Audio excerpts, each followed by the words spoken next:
Boa noite a todos, sejam bem-vindos ao nosso evento. É com muita alegria que nós recebemos vocês aqui, tanto os nossos palestrantes como os nossos inscritos, para participar desse evento que vai discutir a capacidade civil e a deficiência intelectual à luz da Lei Brasileira de Inclusão, desafios e possibilidades.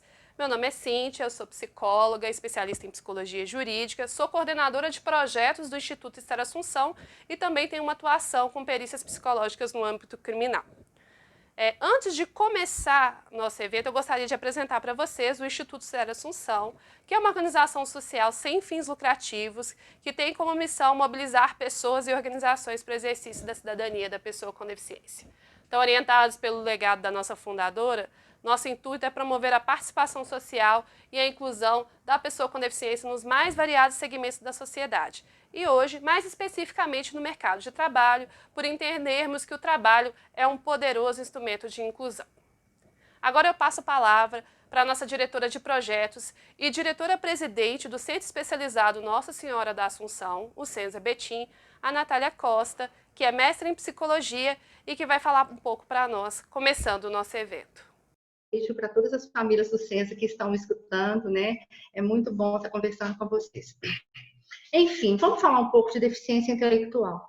O que é a deficiência intelectual? A deficiência intelectual é uma condição. Apesar de existir código na classificação internacional de doenças, nós tratamos como uma condição.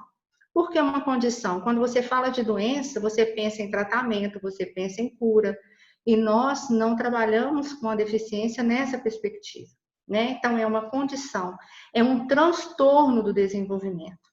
E eu vou falar de uma forma muito básica, porque eu sei que tem profissionais de saúde aqui que compreendem muito bem, mas tem familiares. Então, eu quero que todo mundo entenda o funcionamento da pessoa com deficiência intelectual. A deficiência intelectual, gente, é um funcionamento cognitivo e comportamental do indivíduo bem abaixo da média do que é esperado, né? A gente começa a ver isso na escola, as mães relatam isso, né? Meu filho não está aprendendo, meu filho não está falando. Eu participo de grupos de WhatsApp, grupos no Facebook de mãe, elas ficam assim, ansiosas. Meu filho ainda não está andando, não tem sustentação de pescoço. O diagnóstico, ele é um diagnóstico também desenvolvimental. A gente vai observando o desenvolvimento da criança, salvo quando tem uma doença genética, como, por exemplo, a síndrome de Down, que é a trissomia do 21, né? O diagnóstico, ele é dinâmico, e hoje nós não classificamos mais as pessoas. Apesar que na classificação internacional de doenças, você vai encontrar lá, deficiência intelectual leve, moderada, grave e profunda. Nós trabalhamos, e eu trouxe aqui para vocês verem, com a Associação Americana de Retardo Mental. Essa palavra retardo mental, ela não é bem-vinda no Brasil, nós não utilizamos a palavra retardo mental por conta da nossa cultura, tá? Então, nós utilizamos deficiência intelectual. E o que nós classificamos? Não é a pessoa, mas nós classificamos o nível de apoio que ela precisa. Então, o diagnóstico serve para pensar o seguinte: que tipo de apoio que essa pessoa vai precisar para funcionar bem na sociedade? E hoje a gente sabe que um local que não oferece condições para que essa pessoa se desenvolva, o local é deficiente e não a pessoa. Isso é um passo muito grande, porque tira a questão da deficiência apenas do corpo do indivíduo. No caso da pessoa com deficiência intelectual, ela vai ter também um comprometimento de outros aspectos cognitivos. Quais são esses aspectos? Percepção, ela tem dificuldade de perceber o ambiente. Por conta disso, ela tem dificuldade de ver pistas no ambiente, e isso vai se espelhar no comportamento dela. Por que eu estou falando isso com vocês? Porque normalmente pode acontecer de um indivíduo com deficiência intelectual chegar grave, chegar na igreja, por exemplo, e querer bater palma, querer rir, né? Ele não está desobedecendo a nenhuma norma social, ele não está entendendo o contexto. Porque nós temos uma própria percepção, uma percepção do ambiente, que quando você chega num lugar, você sabe se é uma festa, se você pode falar alto, se você pode dançar, ou se você está, por exemplo, num culto ecumênico, num culto religioso, que você precisa de ficar em silêncio. Isso é muito importante. Eu estou falando isso para vocês entenderem de quem que nós vamos abordar aqui hoje. A pessoa com deficiência intelectual, ela pode ter comprometimento na memória. Ela não consegue guardar muita coisa, então o aprendizado, ele é difícil, porque a memória, veja bem, ela é um substrato. A gente aprende, a gente retém para que a gente tenha novos conhecimentos. Ela tem dificuldade de memória. tem dificuldade de comunicação e muitas vezes pode ser não verbal.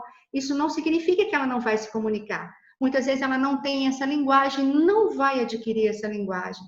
Então, para que essa pessoa se desenvolva, eu preciso de estabelecer uma metodologia para conversar com ela, que pode ser através dos gestos, através do olhar.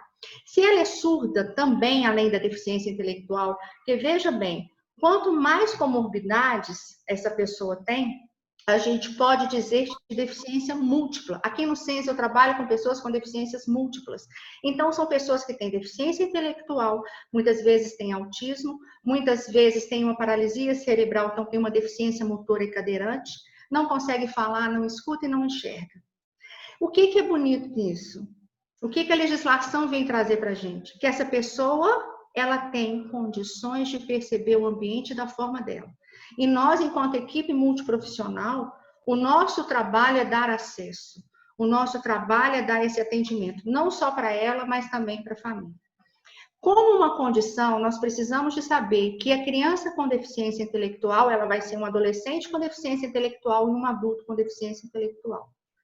Muitas vezes o que a gente consegue oferecer para essa criança são condições, principalmente comportamentais, para que ela consiga ampliar o repertório comportamental dela, para que ela consiga funcionar bem no ambiente. Vou dar um exemplo para vocês do que eu estou falando. Nós trabalhamos como que a criança se senta na mesa. Porque eu tenho muitos educandos que estão comigo há 20 anos e eles não conseguem sentar na mesa. Eles não conseguem esperar a pessoa que está do lado terminar a refeição sem enfiar a mão no prato do outro, sem levantar, sem jogar a comida na parede. Então, nós trabalhamos a refeição. Nós trabalhamos o banho. Eu tenho pessoas que têm dificuldade de tomar banho sozinha. Então, quando ele já fica no chuveiro e já aceita que alguém dê banho nele, para mim já é um passo. Se ele consegue utilizar o talher e não come com as mãos, já é um passo. Se ele consegue não ter comportamentos bizarros, como, por exemplo, eu vou falar porque isso acontece, manipular o ânus e passar fezes na parede, passar fezes no próprio corpo. Isso, para mim, é um ganho. Isso traz prejuízo para a família? Traz. Porque a família quer levá-lo no restaurante, a família quer sair com ele e muitas vezes não consegue. Por que eu estou falando isso com vocês? Porque eu trabalho com famílias há 25 anos, que amam esses meninos de uma forma, assim, exorbitante. Eu estou trabalhando com famílias que os pais estão envelhecendo. E qual é a pergunta? O que vai ser do meu filho quando eu não estiver aqui? Né? Daqui a pouco eu vou passar a palavra para meus amigos advogados, para o médico, porque essa tomada de decisão compartilhada, nós, enquanto profissionais de saúde, nós precisamos de capacitar a família, de capacitar os irmãos, os primos, quem vai ficar depois que os pais se vão, ou depois que os pais envelhecem, porque essas famílias têm o direito de envelhecer com dignidade. Eu estou falando de pessoas com dependência em atividades de vida diária e muitas vezes, por mais que se tenha uma intervenção, porque hoje no Brasil já tem essa intervenção. No Brasil, o SUS já tem um pediatra na sala de parto, então já sai com diagnóstico. Eu tenho famílias que têm filhos de 40, 50 anos que não tiveram um diagnóstico precoce. Hoje em dia já existe um diagnóstico precoce, existem as APAES que fazem um trabalho belíssimo de estimulação precoce, é totalmente gratuito, com fono, com fisioterapeuta. Então, assim, hoje no Brasil tem muita coisa que está sendo feita e é muito bacana. A gente tem discutido isso muito, a gente tem visto isso no Brasil. Então, essas crianças que estão chegando na fase adulta, muitas vezes sem condições de se desenvolver no ambiente, não é por falta de intervenção e investimento da família, é porque é um caso muito grave. Então, nós precisamos de dar visibilidade para essas pessoas, porque, veja bem, elas não são totalmente incapazes. Existe uma capacidade nelas. E o que nós precisamos de fazer é garimpar isso. Por isso que nós convidamos um advogado, um médico, um perito e uma mãe que também é psicóloga para poder discutir isso com vocês. Toda vez, né, que no dia 21 de setembro, que é o Dia Nacional da Luta com Pessoas com Deficiência, e a mídia só mostra pessoas com deficiências aptas ao trabalho, pessoas com deficiência se casando, pessoas com deficiência, essas famílias que eu represento, que eu atendo, não se sentem representadas, elas viram para mim e falam assim, Natália, eles nunca falam dos meus filhos. Ou então, as mães me perguntam assim, quando que o meu filho vai chegar nesse ponto? E muitas vezes ele não chega nesse ponto. Agora, o nosso trabalho é dar dignidade para essas famílias e para essas pessoas. E para isso é importante uma equipe multiprofissional, porque eles vão precisar de um médico psiquiatra, eles vão precisar de um neurologista. É muito comum ocorrer, junto com a deficiência intelectual, quadros de epilepsia, de problemas neurológicos graves, epilepsias de difícil controle. E muitas vezes a pessoa não tem uma aura, ela é extremamente dependente, ela está andando, ela cai sozinha, ela não sente que ela vai ter uma crise, né? Então, além de precisar de atividades, de suporte para atividades de vida diária, ela vai precisar de alguém que coloque o medicamento na boca dela, porque ela não sabe que hora que ela tem que tomar a medicação. Muitas vezes ela não é cooperativa.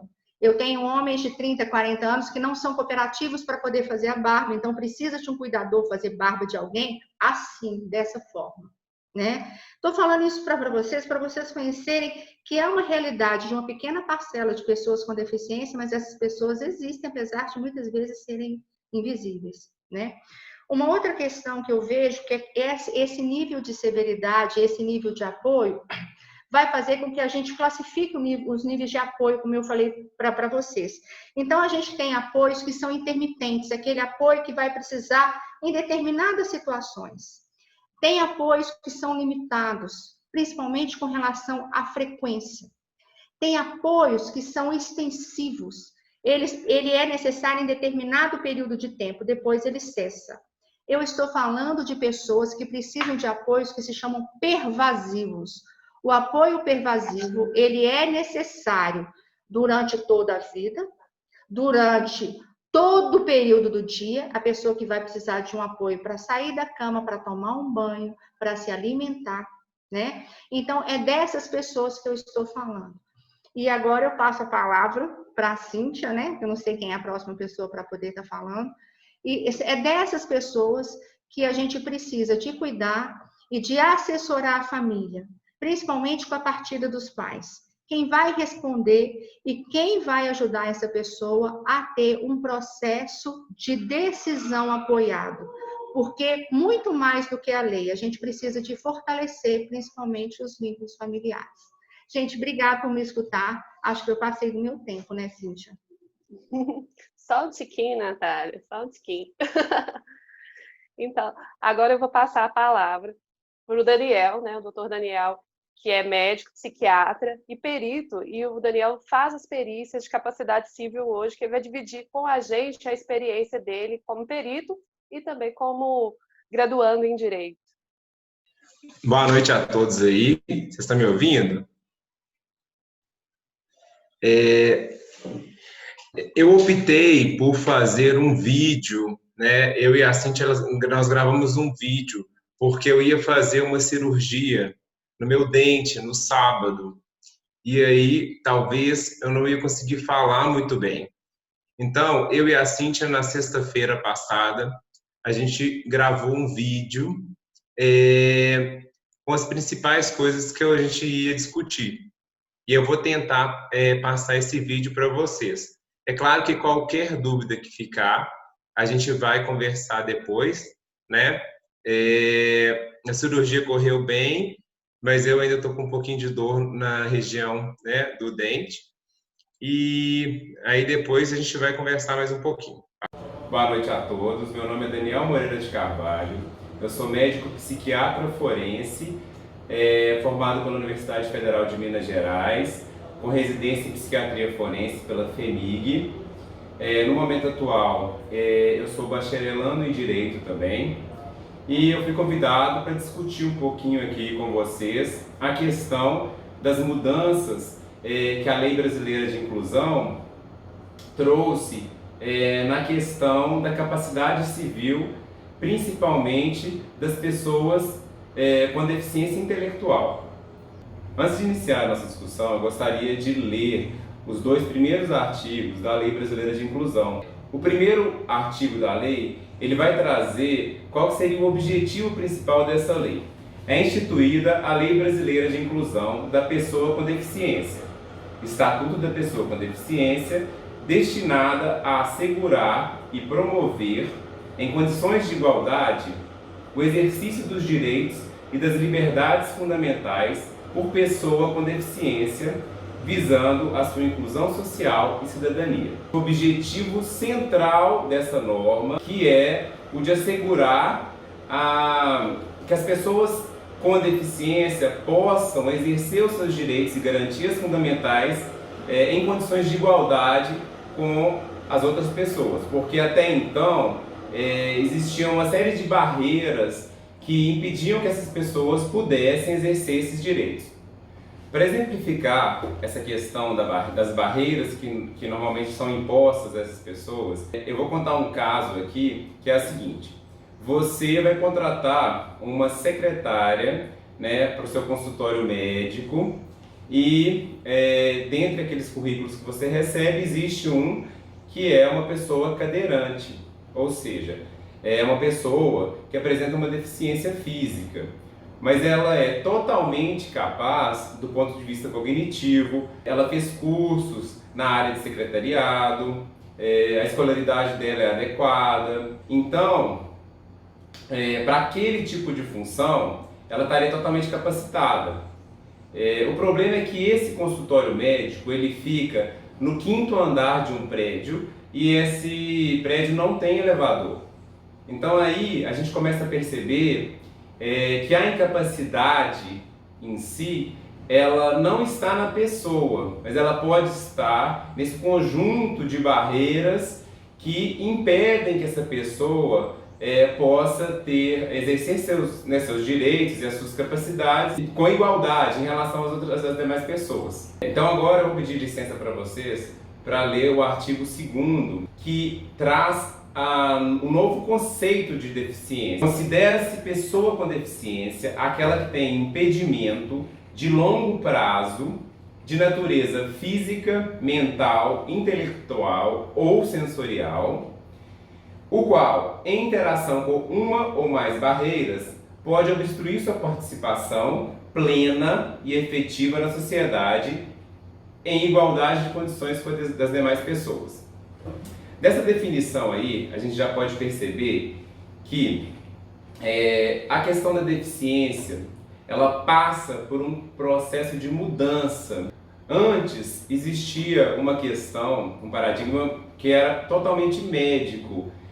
A ideia que a gente tinha era que a pessoa, né, ela possuía uma incapacidade, uma deficiência, e que essa deficiência ela deveria ser curada. A gente teria que tentar normalizar, né, aquela pessoa, inserir aquela pessoa dentro dos padrões considerados normais.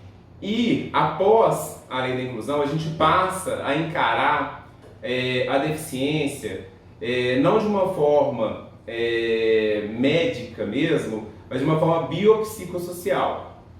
A própria definição que eu acabei de ler aqui mostra que esse impedimento ele deve ser, primeiro, de longo prazo, segundo, esse impedimento ele tem que em interação com uma ou mais barreiras que vai ter que obstruir a participação plena e efetiva daquele indivíduo na sociedade.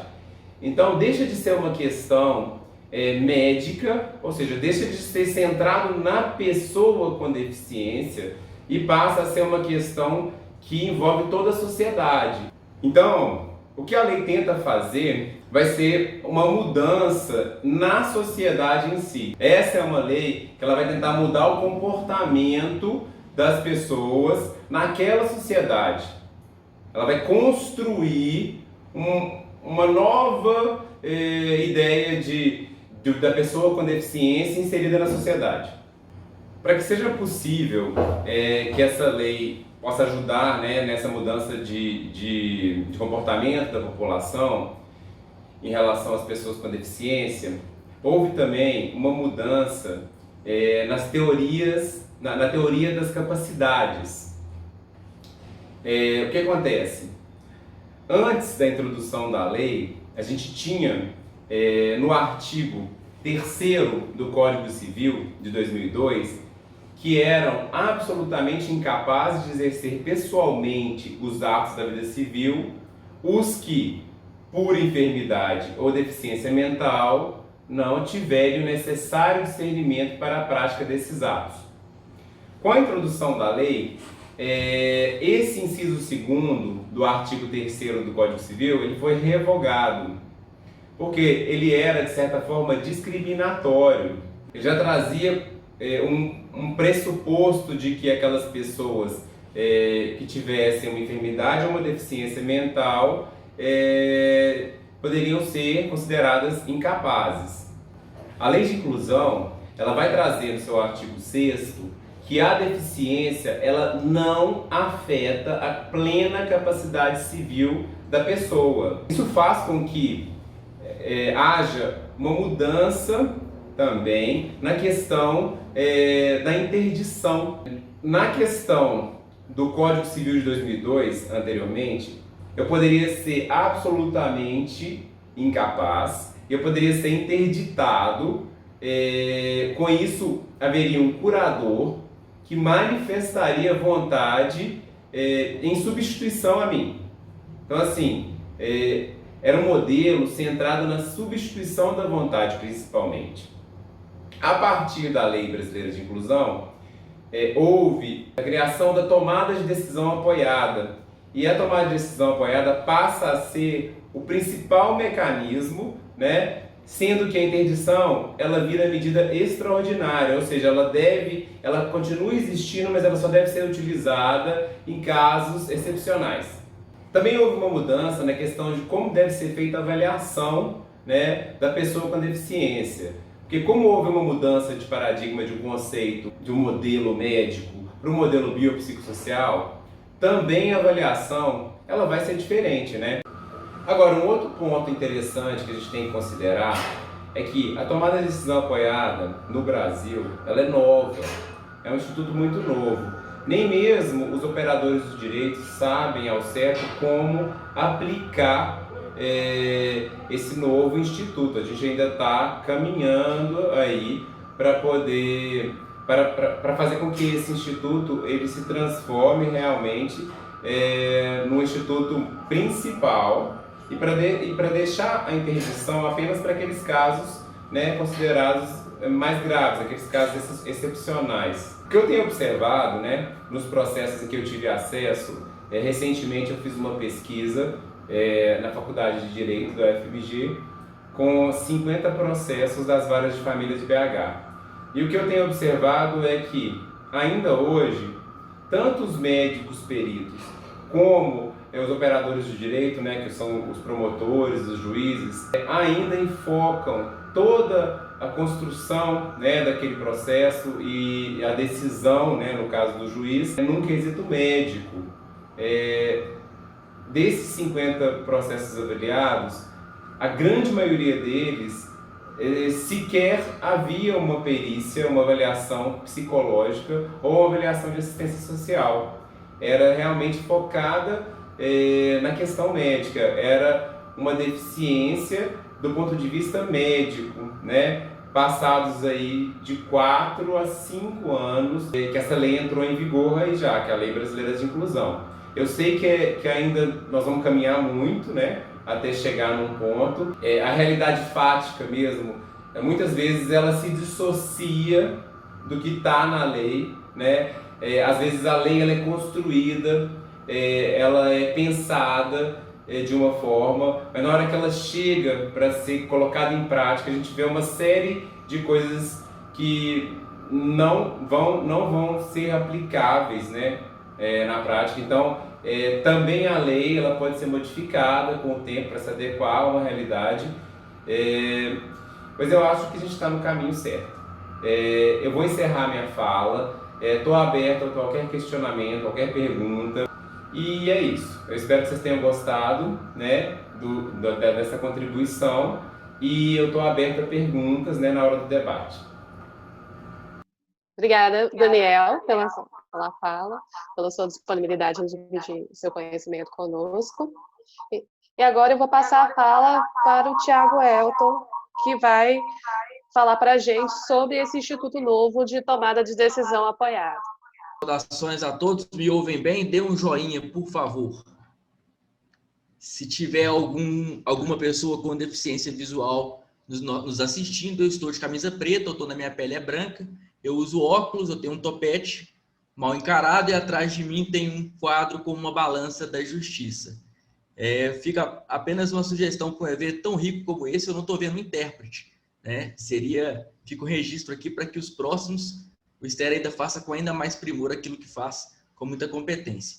Vamos lá então, pessoal, vou pedir que a Cíntia me monitore aqui no tempo, porque eu sou tetraplégico e eu empolgo porque eu faço um tratamento isonômico e entendo que eu posso ir mais longe que os demais. Mas vamos lá. Pessoal, a princípio, né, nós temos que pensar na seguinte maneira. Aliás, antes de mostrar o pensamento da lei, deixa eu deixar claro o que eu faço da vida para vocês entenderem que eu não estou tirando nada aqui da minha cabeça e estou jogando palavras ao vento, tá? Hoje eu sou advogado, trabalho com direito de família desde 2011, tá? Na advocacia desde 2015, especificamente na defesa de direitos da pessoa com deficiência. Hoje a gente conduz, né, a Comissão de Pessoa com Deficiência da UAB de Minas, estou como membro na Comissão Nacional. Essas discussões acerca da capacidade civil, elas acontecem com frequência e somos consultados nisso com frequência, porque na qualidade de representantes dentro da ordem, né, em relação à defesa de direitos da pessoa com deficiência, nós temos feito um árduo trabalho de conscientização dos advogados, a princípio, porque eles é que levam o raciocínio jurídico para os operadores do direito. Nós temos casos, Daniel, muito precisa a tua fala, mas nós temos casos em que o juiz, o magistrado, desconhece que nós temos uma convenção internacional sobre os direitos das pessoas com deficiência, em seu teor, sabe que existe a lei posta, mas não sabe a força que essa lei tem. E eu não quero deixar todo mundo aqui confuso, é por isso que eu vou explicar de forma clara o que manda a LBI, mas por que a LBI manda que seja assim, e a leitura muitas das vezes equivocada que muitas pessoas no segmento fazem a respeito desse instituto da tomada de decisão apoiada, tá? Vamos lá. Temos que lembrar que a Convenção Internacional sobre os Direitos da Pessoa com Deficiência, eu falo que ela é a nossa Bíblia. Ela é o norte maior. Os comandos e princípios estão lá. Se o que está ali fosse seguido e implementado, não precisaríamos de mais leis a respeito de pessoa com deficiência. É claro que tem que disciplinar. Ali nós temos normas gerais, tá? Mas ali deixa claro a real mudança que ocorreu, não apenas em termos de nomenclatura, né, de pessoa com deficiência, estabelecendo a pessoa como ser, né, principal ali, mas, sobretudo, no que tange ao reconhecimento desse indivíduo como cidadão de direito, digno de garantias e de liberdades fundamentais como qualquer outro. Perceba, a convenção não está dizendo assim, qualquer pessoa com deficiência, seja qual deficiência for, pode fazer tudo e está acima de tudo, e a lei não pode dizer o contrário. Não. A convenção está dizendo, olha, como regra, eu tenho que respeitar a autonomia deste cidadão, a autonomia e independência desse cidadão, tá bom? E aí nós temos que delimitar o tema aqui, como a Natália nos propôs no desafio, a respeito da questão da pessoa com deficiência intelectual.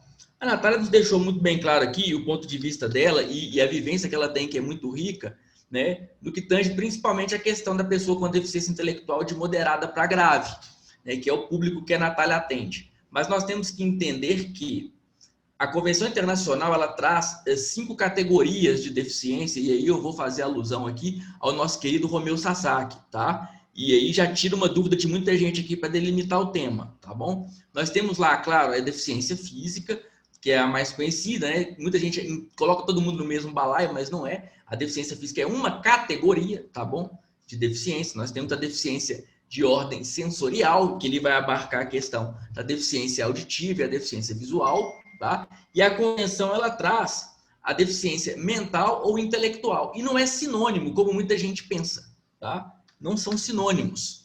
Ali, a gente tem que pensar da seguinte maneira. Na deficiência física, nós temos ali as barreiras de ordem física, né? No caso da deficiência intelectual, nós vamos ter as barreiras de ordem intelectual, como a Natália muito bem pontuou. E no âmbito da deficiência que está lá como mental, né, são aquelas inerentes à saúde mental do indivíduo, tá? Que serão considerados como deficiência psicossocial.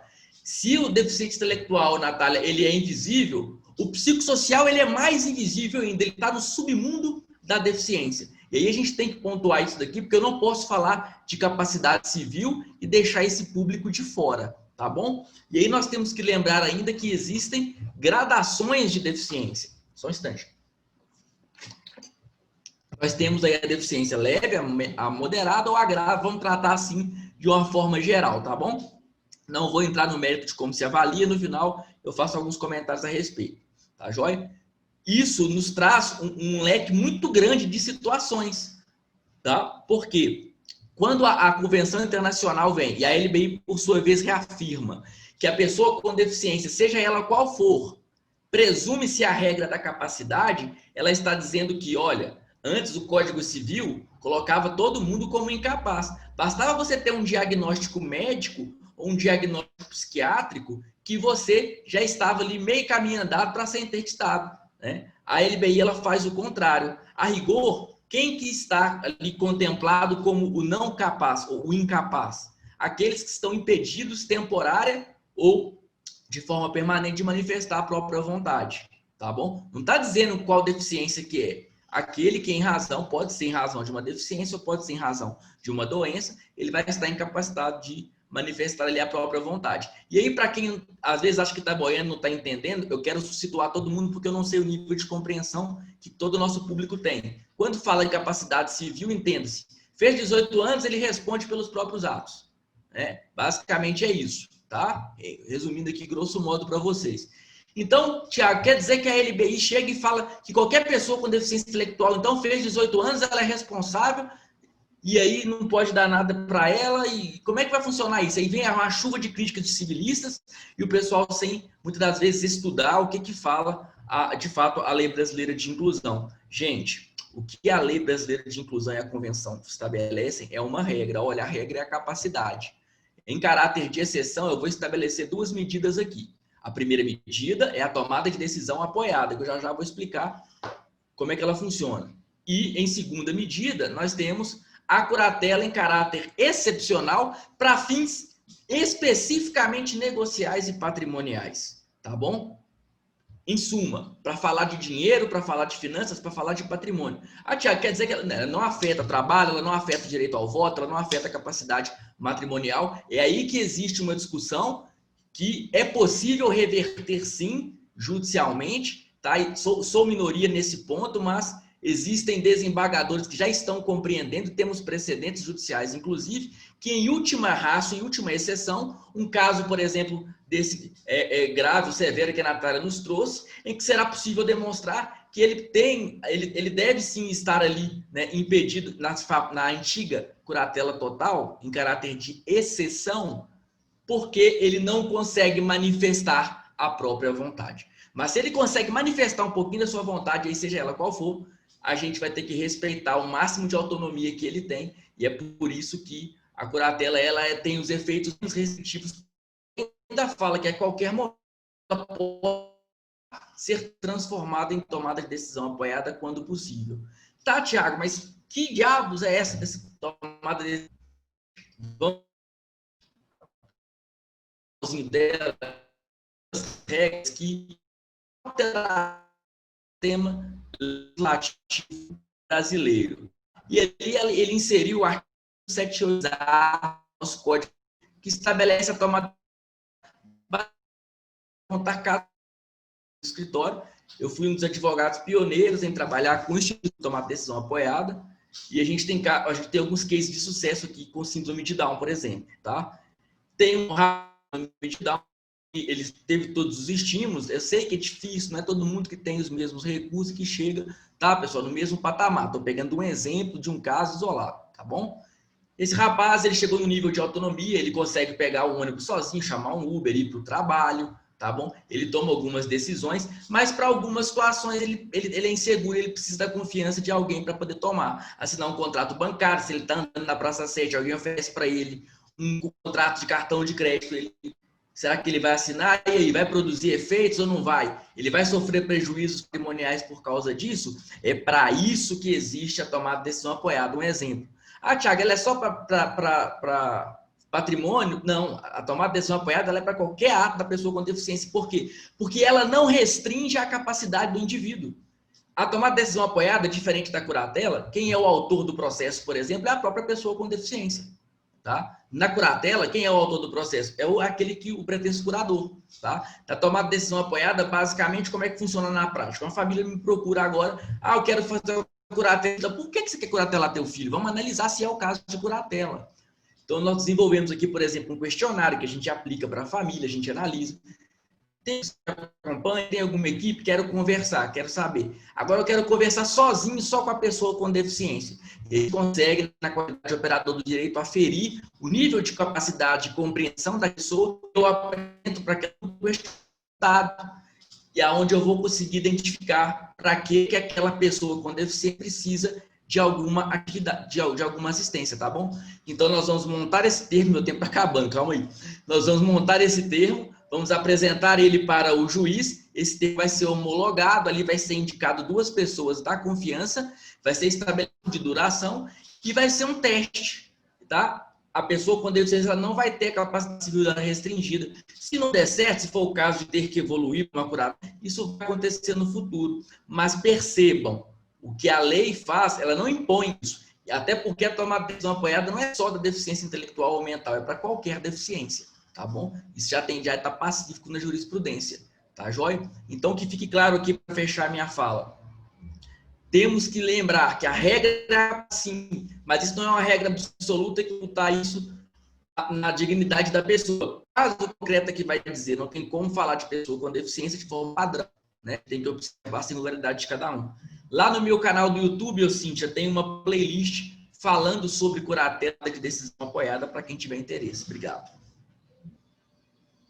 Obrigada, Tiago, pela sua contribuição muito riquíssima. Estava até perdendo a noção do tempo aqui também, por essas contribuições e essa visão que você trouxe para a gente hoje sobre o Instituto da Tomada de Decisão Apoiada.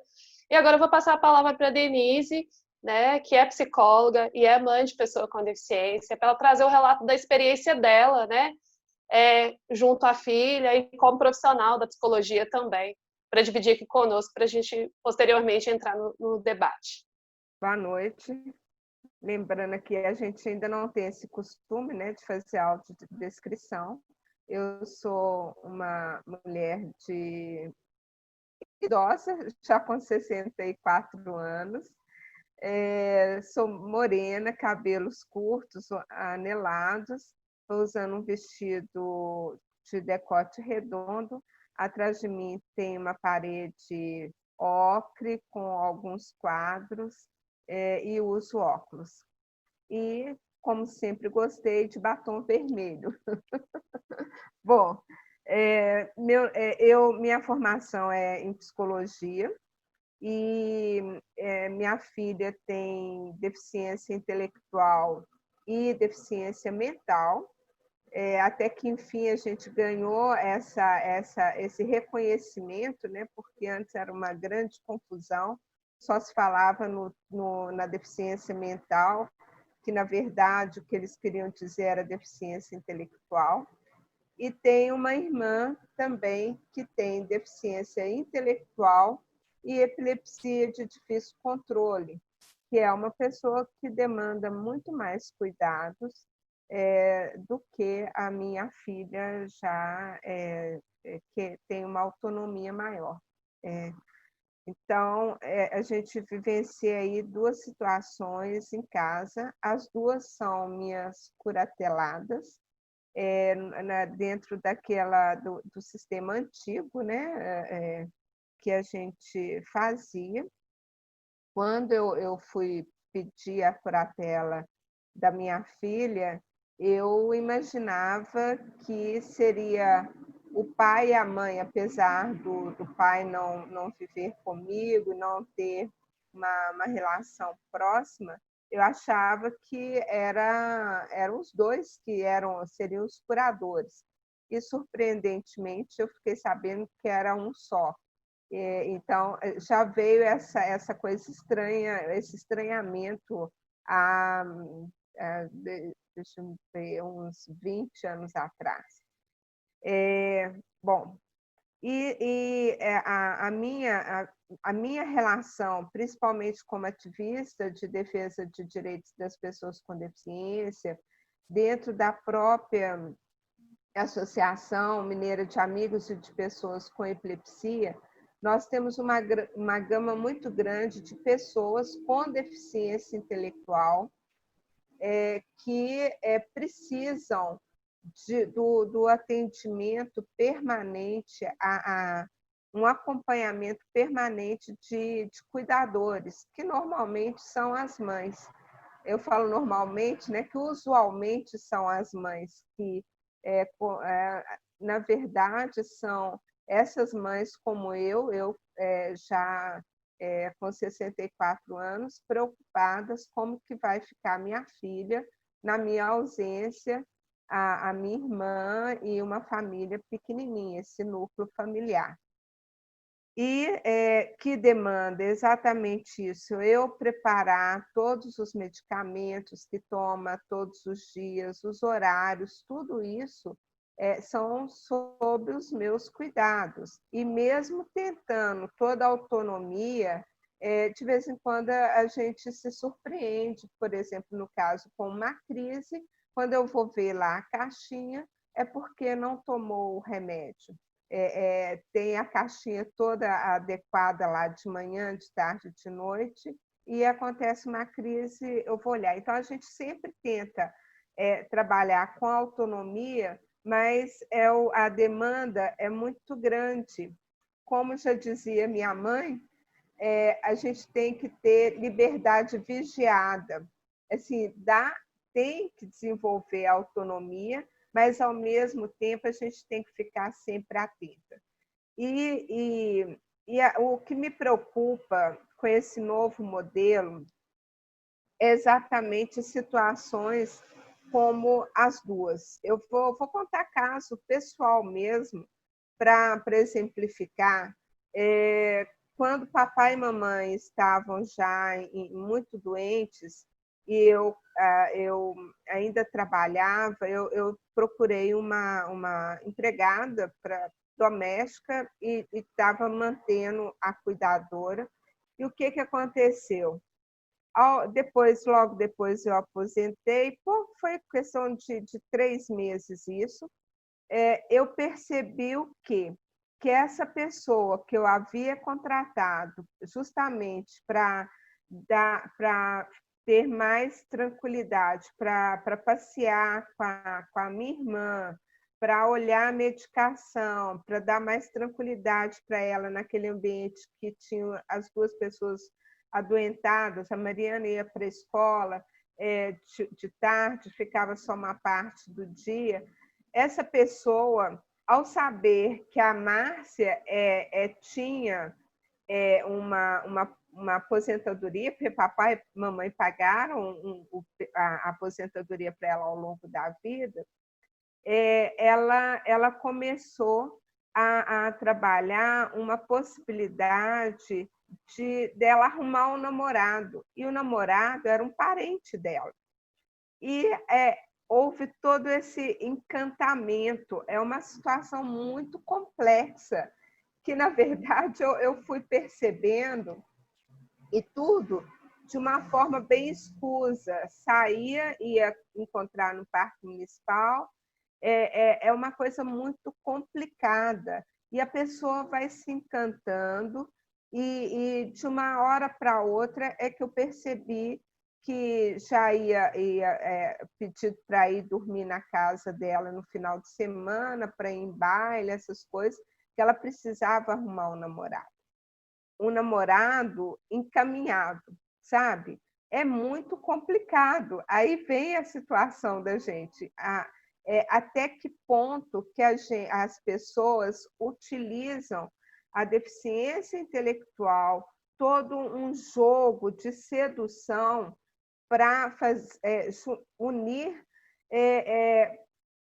E, assim, era visível que tinha os interesses também, interesses econômicos na situação. E acabou que gerou uma outra, e assim, eu falo que, graças a Deus, no final de semana, eu vi que faltaram algumas coisas dentro de casa. Um faqueiro que era da mamãe tinha assumido grande parte por acaso eu vi, e eu a desliguei. Mas são essas coisas que e a gente vê muita situação de alguns encantamentos, de aproximações que nos deixam preocupadas. A situação de, aqui, por exemplo, hoje mesmo eu falei, minha filha teve um momento, uma crise grande, esqueci até o nome, assim, eu comecei a apanhar dela porque ela queria sair comigo para ir buscar uma marmita aqui ao lado do restaurante. E aí, assim, não tenho controle. Começou a me bater quando eu cheguei na portaria, ela já tinha descido e começou a me bater. E é uma menina que a Natália conhece, o Thiago conhece, super sociável, mas tem o transtorno mental. E assim, não mediu esforços, tirou o meu óculos, jogou longe, e assim, tiveram que acudir. Então, são coisas, ao mesmo tempo que tem um amor, tem um descontrole muito grande. Ao mesmo tempo que ama de paixão hoje uma pessoa que sempre, ainda bem que eu falo que são os artistas, se ele passa na televisão com uma outra pessoa, passa a odiar. Essas instabilidades que nos preocupam. Com o progenitor, gostava demais, de uma hora para outra, mesmo ele sendo ausente, tudo, mas de uma hora para outra não se sabe exatamente o que, e olha que eu sou psicóloga, assim, de uma hora para outra, quando ela teve um dia no CTI, ele foi lá visitá-la, ela não quis saber de jeito nenhum. Então, são tomadas de decisões e não quer mais, corta a relação para sempre.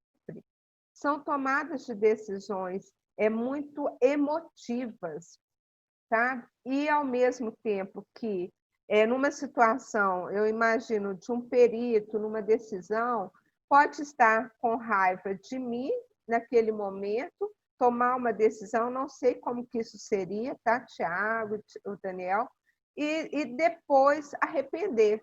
Ela mesma arrepende, porque ela queria ficar...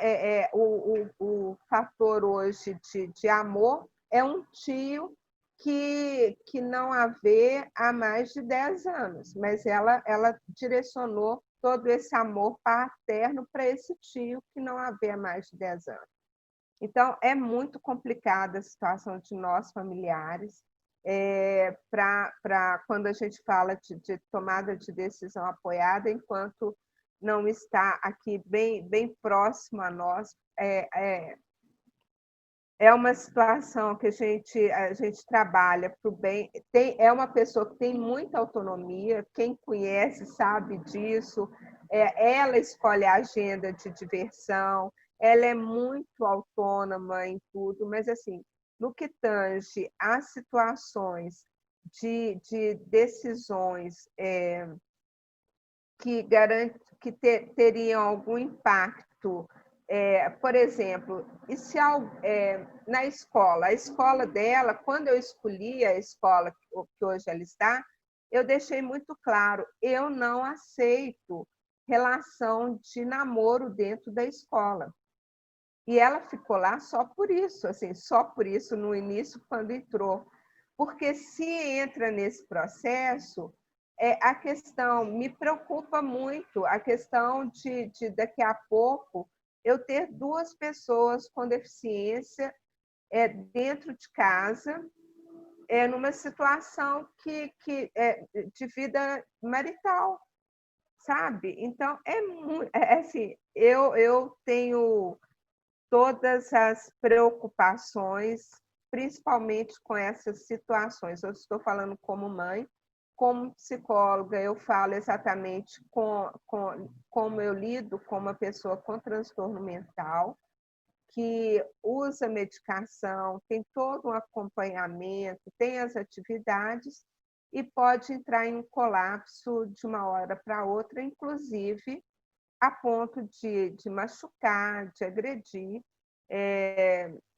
quando meus pais estavam vivos, eu tive que internar a Mariana durante 3 dias, porque ela entrou num colapso perigosíssimo. Meu pai e minha mãe nunca iriam se defender de um processo de agressividade do que ela estava, sabe? Então, eu não podia estar ali naqueles 2 dias. Foram 2 dias muito difíceis, mas são as tomadas de decisão que a gente tem que tomar. Bom, é muito aí fruto da minha vivência. Espero ter pelo menos colocado aí para reflexão. E a minha preocupação é essa, né? Como é que vai ficar a Mariana quando eu for? A minha irmã, para mim, é tranquilo, ela é uma pessoa que gosta, se ela for bem tratada, é tranquila e tudo, mas a estabilidade da minha filha é a grande dificuldade. Obrigada. Obrigada, Denise, pela sua contribuição sempre muito riquíssima para a gente. A gente vai dar início às perguntas, ao debate. Eu vou pedir ao pessoal que está assistindo para enviar as perguntas por escrito, né, para a gente poder aproveitar mais tempo do debate. Então, vocês podem enviar as perguntas por escrito no chat, porque a gente vai estar fazendo a mediação e direcionando as perguntas para os palestrantes.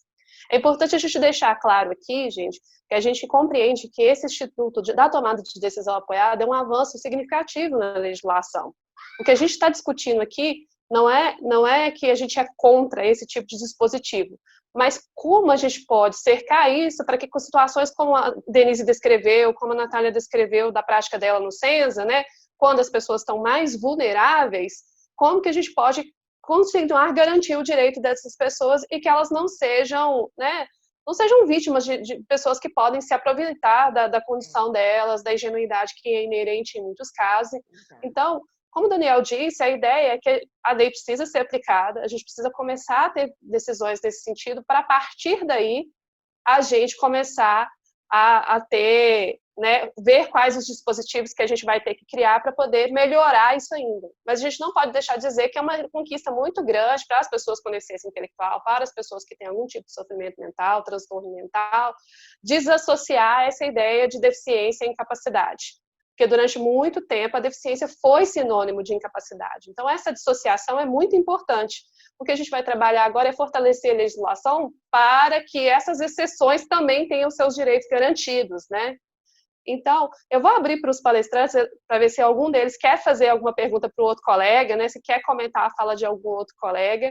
E a gente também vai estar moderando as perguntas aqui no chat da assistência também. Eu queria fazer... vocês estão me ouvindo? Então, eu queria fazer um comentário só, porque como o meu vídeo ele ficou um pouco picado, né? Algumas pessoas comentaram no chat que ele estava um pouco picado. O comentário que eu quero fazer é que o Instituto da Interdição, a gente nunca pode deixar de lembrar de que ele tinha uma função de proteção também da pessoa. Por mais que ele tenha sido usado por muito tempo para retirar toda e qualquer capacidade daquele indivíduo, o objetivo, né, precípio desse Instituto da Interdição seria a proteção daquela pessoa, né? A gente nunca pode deixar de lembrar isso, porque a gente acaba demonizando muito a questão da interdição, né? E como a Denise mesmo falou, para alguns casos, eu fico realmente pensando se essa tomada de decisão apoiada seria realmente aplicável, né? Porque para a gente poder pensar na tomada de decisão apoiada, a primeira coisa que a gente tem que lembrar é que a pessoa com deficiência, e a gente está enfocando aqui a pessoa com deficiência intelectual, ela tem que manter o necessário discernimento, né, até para que ela possa eleger as duas pessoas que serão suas apoiadoras. E também ela tem que manter a capacidade decisória, porque a decisão na tomada de decisão apoiada, ela mantém-se, né, na pessoa com deficiência. Por mais que essa pessoa vai eleger 2 apoiadores, a decisão final, né, é dela. Então, assim, eu tinha feito um vídeo um pouco maior, né, Cindy? Tinha ficado aqui, assim, com uns 50 minutos. A gente teve que cortar muita coisa. Mas eu falo isso no vídeo. Até que ponto também essa tomada de decisão apoiada, vamos pegar uma pessoa com deficiência intelectual leve, né?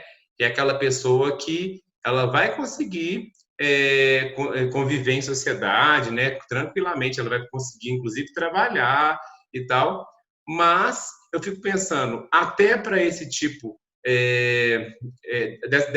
até para essa pessoa com uma deficiência leve, se na hora de tomar uma decisão mais complexa, né, que ela precise dos apoiadores, da tomada de decisão apoiada, se essa decisão final realmente seria dela, porque a gente tem que pensar que essas pessoas também elas têm uma questão de sugestionabilidade muito grande, né? Então, assim, mesmo a pessoa com uma deficiência intelectual mais leve, fico pensando que se essa decisão mesmo seria autônoma, né? Ou se não seria mesmo uma reprodução de uma decisão dos apoiadores. Continuaria sendo uma reprodução da decisão dos apoiadores. Então, seria continuaria sendo uma substituição de decisão. Assim, isso eu estou falando só para problematizar mesmo. Assim, eu realmente trabalho fazendo laudos, né, nos processos de interdição, e a grande maioria das pessoas que eu pego, às vezes, já estão num estágio mais avançado mesmo, às vezes de demência, às vezes de um retardo mental mais grave mesmo, moderado a grave, que quando a pessoa vai procurar aquele instituto, né, da interdição, a gente já tem uma seleção aí, né? Porque se aquela pessoa com deficiência, ela trafega bem, né? Se ela lida bem com a deficiência, ela consegue estar nos espaços, ela consegue estudar, ela consegue trabalhar, né? Vamos dizer, aí, de uma deficiência intelectual leve, provavelmente os pais dela não vão buscar a interdição. Então, o que vem para a gente, normalmente, já vem com um certo vício, né? Então, chega para a gente, normalmente, pessoas com deficiência intelectual moderada, grave, e também pessoas com deficiências mentais mais graves também.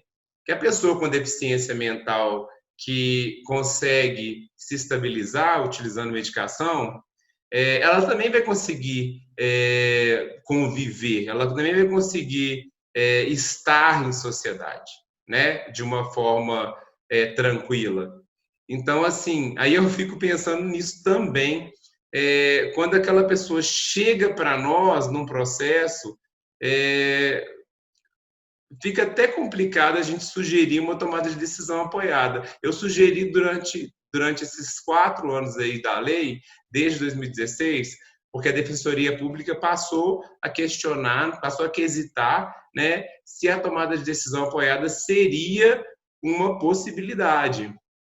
E desde 2016 eu devo ter respondido umas 2 ou 3 vezes que poderia sim ser uma possibilidade, mas todas as outras realmente eu não posso indicar, mas caminhou para uma questão de uma interdição. É claro que nos moldes da lei atual, que seria uma interdição que não é absoluta, apenas para atos patrimoniais e negociais.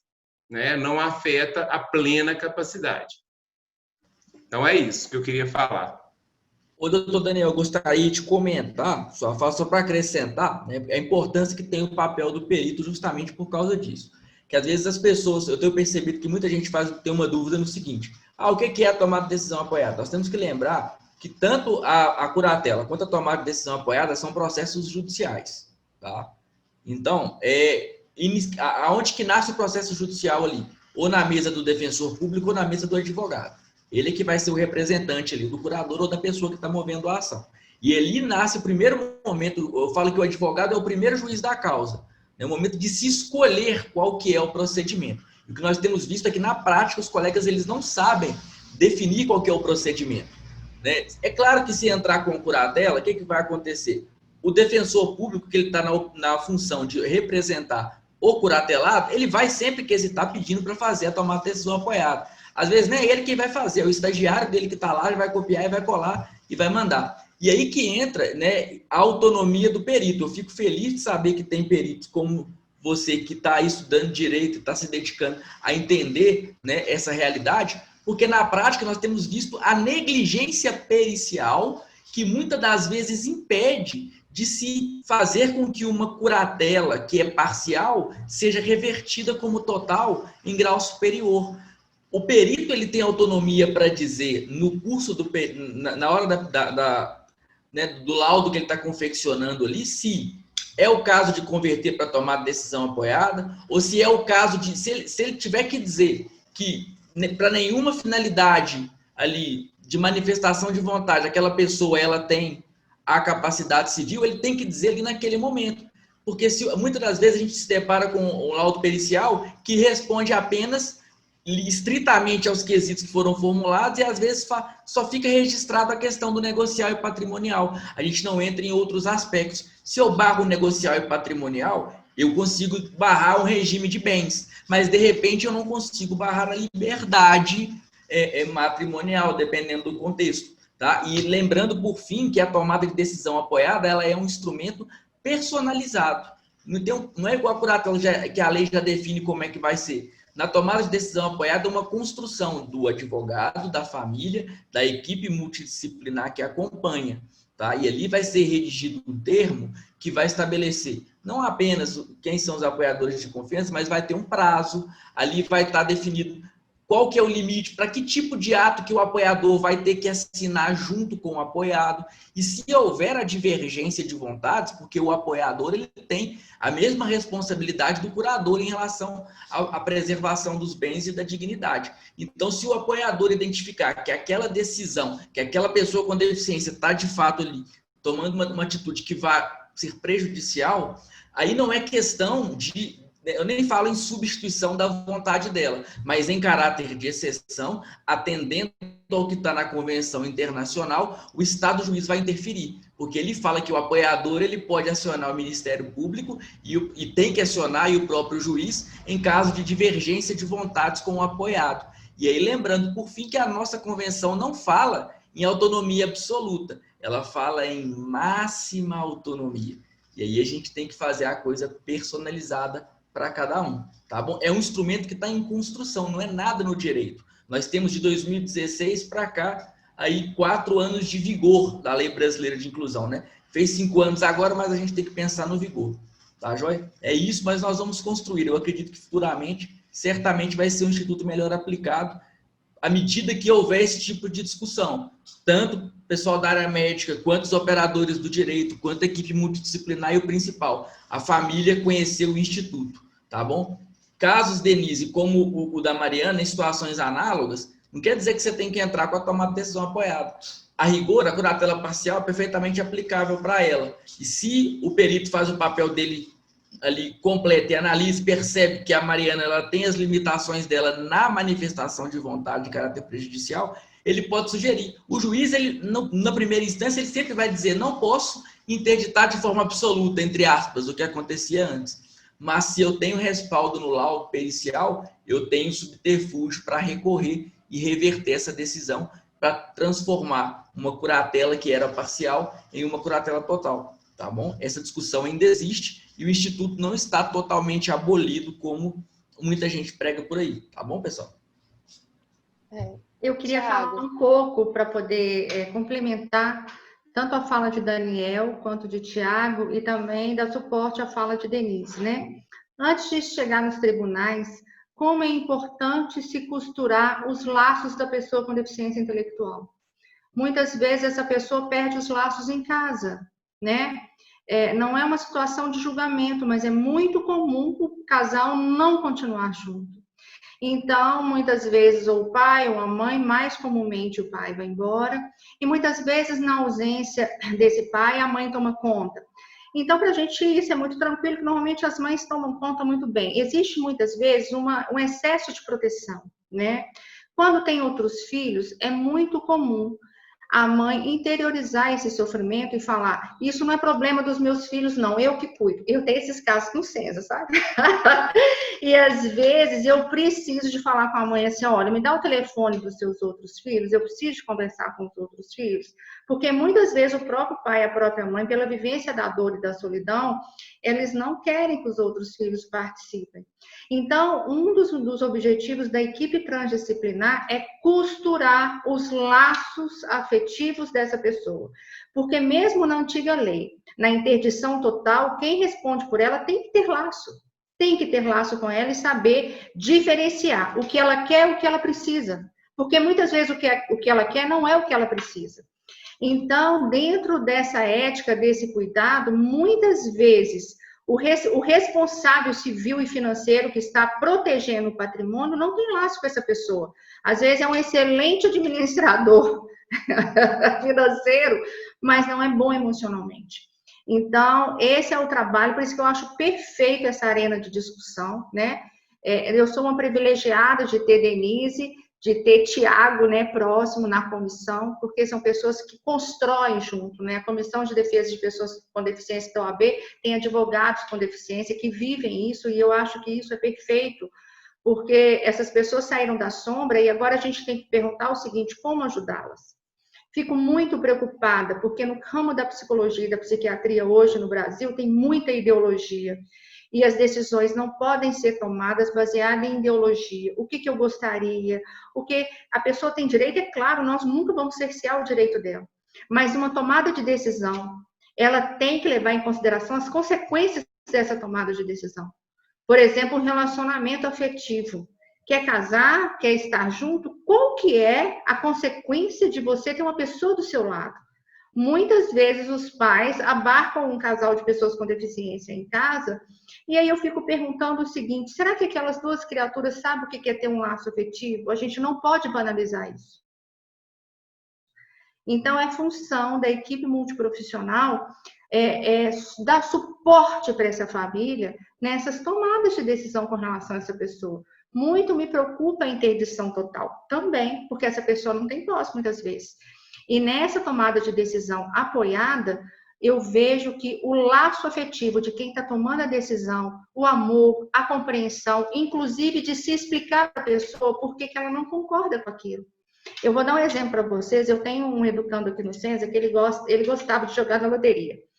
Porque ele tinha a ideia é o seguinte, eu vou ganhar na loteria, eu vou fazer o que eu quiser com o dinheiro. E ele tem uma interdição total. E ele ficava muito apavorado, ele queria acompanhar o jogo, hiper focado nos números, né? Um dia eu chamei ele para conversar. E falei com ele, e queria saber do sonho dele, né? Por que ele jogava tanto na loteria? Ele me falou isso, né? Que ele queria ganhar na loteria, queria estudar direito, tá, Tiago? Ele queria ser juiz. A irmã dele estudou, fez faculdade, ele vai ser juiz e vai ter muito dinheiro.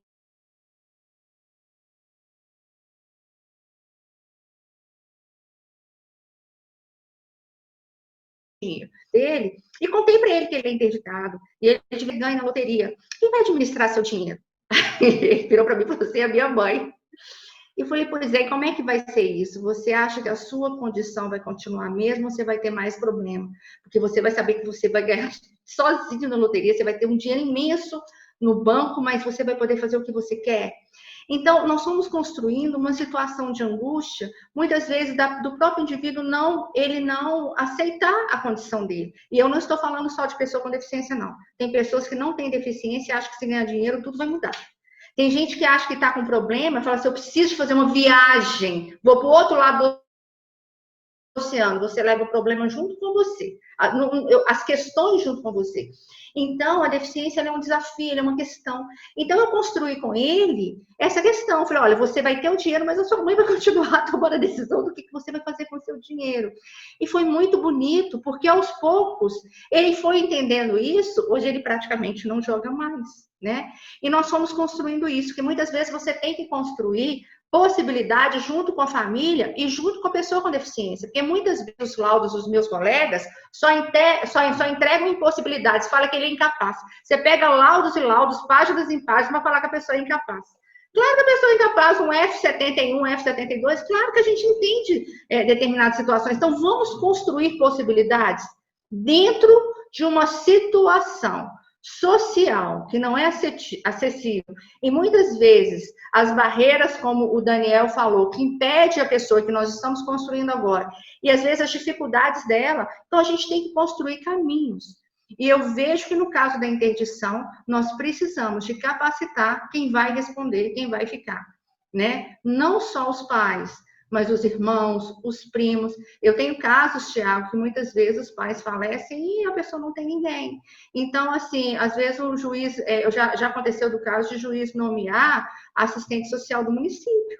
Aí eu fico pensando, como é isso, né? Muitas vezes, quando a família ganha,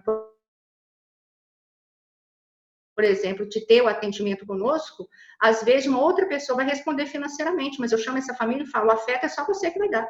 Nós damos afeto, a gente dá amor, mas igual da família não tem, não. As mães falam comigo assim, ninguém cuida do meu filho como eu, elas estão cobertas de razão. Ninguém cuida como elas. Então, assim, mesmo estando numa instituição, nós precisamos de preservar o laço dessas pessoas, nós precisamos de preservar essa individualidade, essa especificidade, para que a vontade delas prevaleçam. Vontades pequenas, tipo de roupa que usa. Eu tenho meninos aqui que só usam moletom, e se você dá outra roupa, não vai usar. Então, quem cuidar dele sabe que ele gosta de moletom, sabe que só usa roupa branca, só usa camisa branca, não usa outro tipo de camisa, só usa papete, não usa sapato fechado. Se você vai cuidar de alguém, se você vai ser curador, você tem que saber sim dessa especificidade. Tem que saber que antes de dormir toma leite, porque se não tomar leite fica agitado e bate nas paredes. Então você tem que saber dessas coisas, tem que saber que hora que vai fazer mudança de decúbito, isso tudo tem que saber. Então muitas vezes a gente ajuda a família a construir isso, e principalmente os irmãos. E eu tenho irmãos aqui que estão assistindo, que são absurdamente presentes, ligam, conversam, eu acho isso lindo, porque na realidade os pais ficam mais tranquilos e podem envelhecer com dignidade, né? As famílias de pessoas com deficiência merecem envelhecer com dignidade, porque muitas vezes é uma dor muito grande. Às vezes as pessoas romanceiam essa situação, muitas vezes não tem muita beleza não, né, Denise? Tem uns perrengues que a gente passa que não é brinquedo.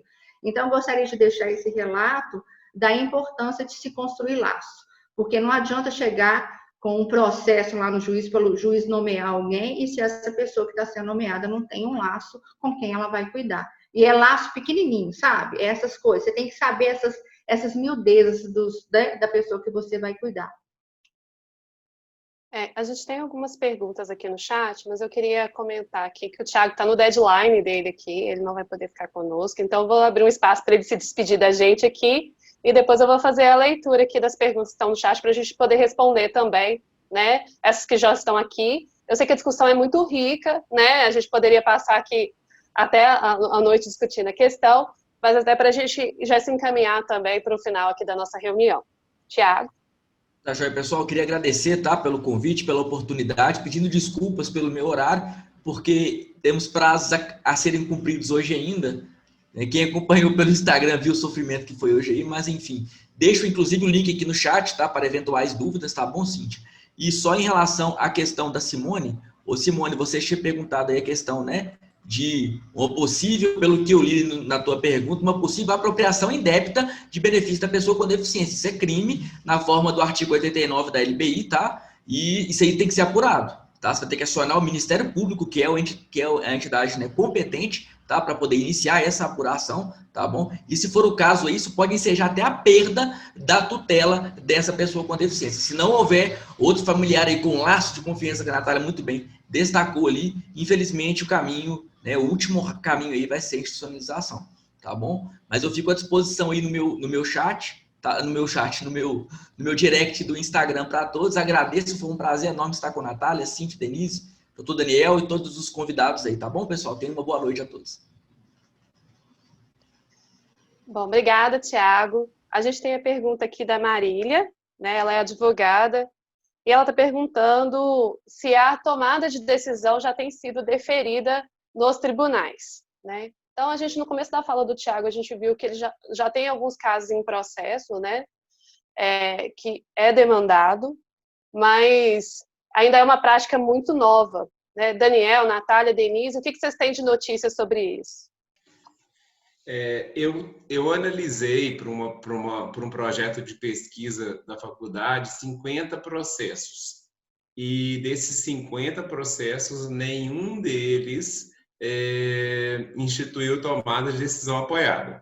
Assim como o Tiago, que é o advogado, né, que estava com a gente agora, disse, nós estamos ainda caminhando aí. É um instituto muito novo no direito, porque são apenas 4 anos, né?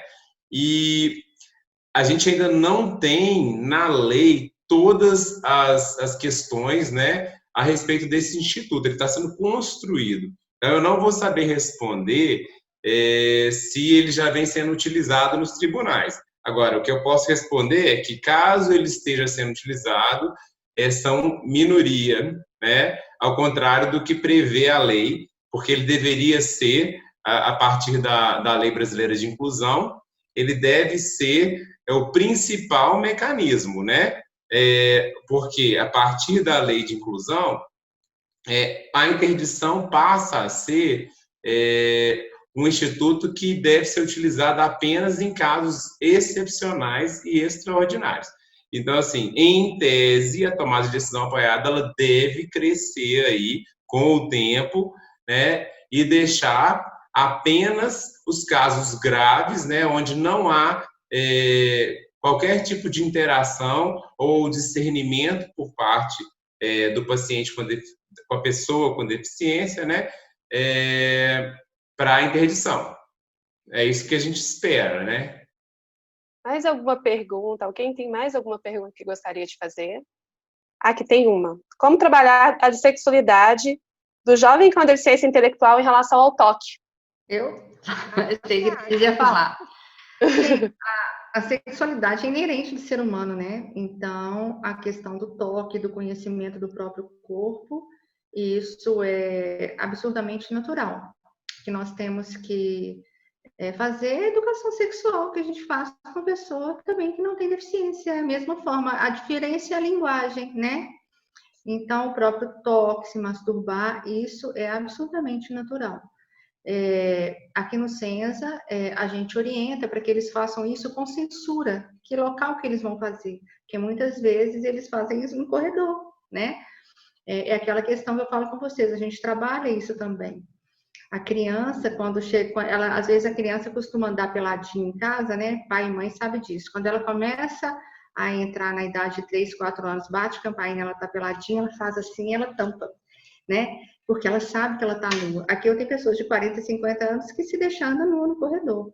Então, o que nós precisamos de fazer é orientar.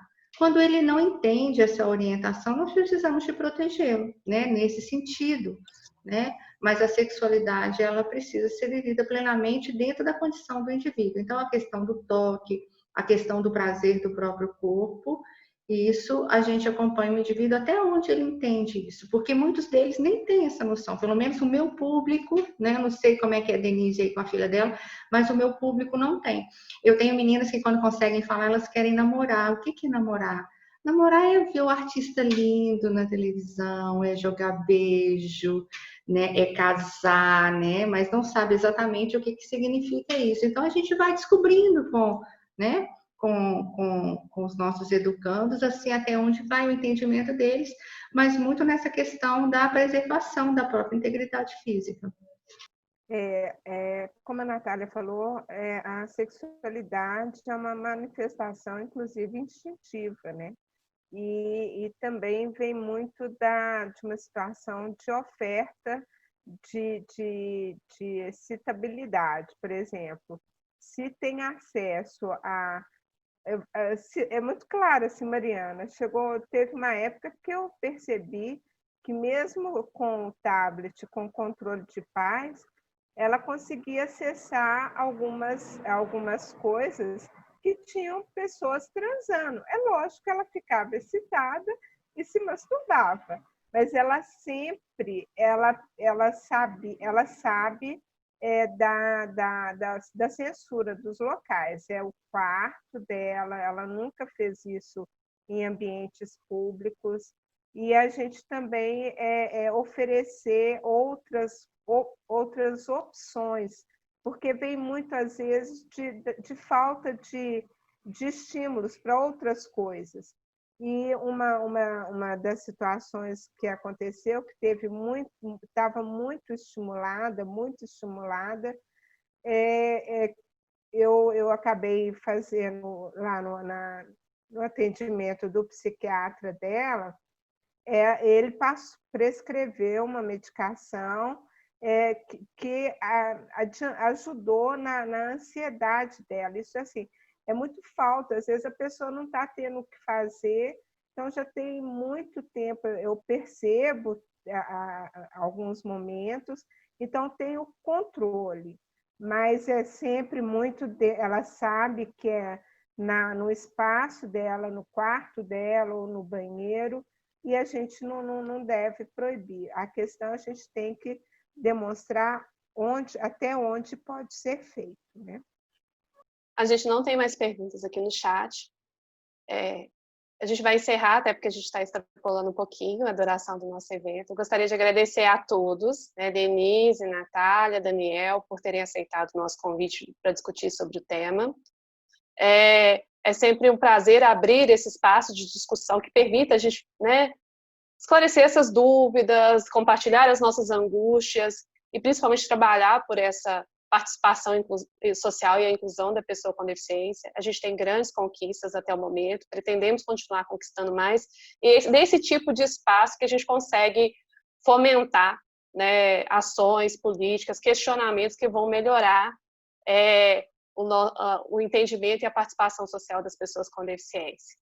Eu vou abrir para Denise, Natália e Daniel fazer suas considerações finais. Qualquer outra pergunta que vocês tenham, gente, que queiram direcionar para os palestrantes, podem mandar para o e-mail imprensa@ester.org.br. A gente vai direcionar para os participantes, quem tiver perguntas privadas depois. Eu vou digitar aqui no chat e desde já eu agradeço em nome do Instituto Esther Assunção a participação de todos aqui. Então, começando pela Denise, depois Natália e Daniel, considerações finais e despedida. Eu agradeço muitíssimo a oportunidade. Eu que lido aí como Natália, a gente lida no ativismo de defesa da pessoa com deficiência, doenças raras. Essa é uma oportunidade muito emblemática.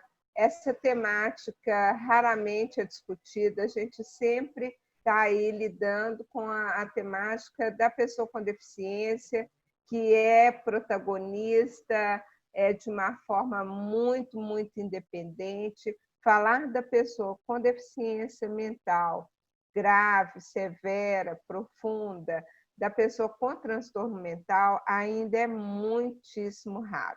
Eu fiquei muito feliz com o convite e agradeço a oportunidade de colocar um pouco da minha experiência, que eu tenho certeza que pode ser muito próxima à experiência de outras mães, de outras pessoas aí com filhos com deficiência intelectual e mental. Obrigada. Eu agradeço, viu, Denise? Agradeço você, agradeço o Daniel, né? Agradeço a Cíntia, né, por ter organizado essa live. Gostaria de convidá-los a conhecer o trabalho do Senza, principalmente profissionais de saúde, de educação que estão nos assistindo. O mercado carece de pessoas para poder trabalhar nessa área, é tudo muito novo. Então, nós precisamos de discutir, sim. O consenso nunca é bom, né? Então, nós precisamos de discutir, nós precisamos de ouvir os pais, ouvir as famílias, para que a gente seja assertivo nas tomadas de decisão. Eu me sinto privilegiada, né, desse aprendizado que eu tenho todos os dias com as famílias, com os meus educandos, né, e E é isso, gente, né? Conheço o trabalho do Senza, conheço o trabalho do Instituto Esther Assunção, né? Que são trabalhos complementares, e vamos colocar para frente essa questão da discussão da pessoa com deficiência intelectual grave na idade adulta. Quando eu fiz o meu mestrado, eu achei pouquíssimas coisas na literatura, não tem. As pessoas não relatam, quase não tem, né? Então, nós somos privilegiados de estar construindo isso a partir de uma legislação novinha, né, Cintia, de 2015, que é a Lei Brasileira de Inclusão, né? E de a gente abrir essa discussão para incluir essas pessoas dentro da legislação. Muito obrigada, gente. Uma boa noite. Eu também gostaria de agradecer o convite da Cíntia, né? Eu trabalho com ela lá no Instituto Médico Legal, a gente trabalha na área pericial, né? Que é uma área diferente, né? Mas, assim, para mim também foi muito enriquecedor a avaliação da pessoa com deficiência a partir da lei de inclusão. Igual eu falei rapidamente no vídeo, ela passa a ser multiprofissional, né? Ela tem que ter essa interdisciplinaridade, até para a gente mudar esse foco, porque, como eu falei no vídeo também, sempre existia um foco que era médico, era um foco de tentar normalizar, né, aquelas incapacidades, e hoje o foco é outro. Hoje o foco é você tentar aproveitar o que há de habilidade, o que há de capacidade, né? E é por isso que a gente precisa de essa mudança da lei, ela vem fazer com que a sociedade venha mudar depois. Porque tem leis que são para punir, tem leis que são, né, igual leis do Código Penal, são para punir. Essa lei em si, ela vem para querer criar, né, uma nova perspectiva para a pessoa com deficiência. Uma perspectiva em que ela possa de fato, né, ter os seus direitos resguardados, assim como toda e qualquer pessoa. Então, eu acho que é isso. Eu agradeço mais uma vez. Qualquer dúvida que vocês tiverem, pode mandar para o e-mail que a Cíntia colocou aí no chat, que eu vou ter muito prazer de responder. Tá bom? Boa noite a todos.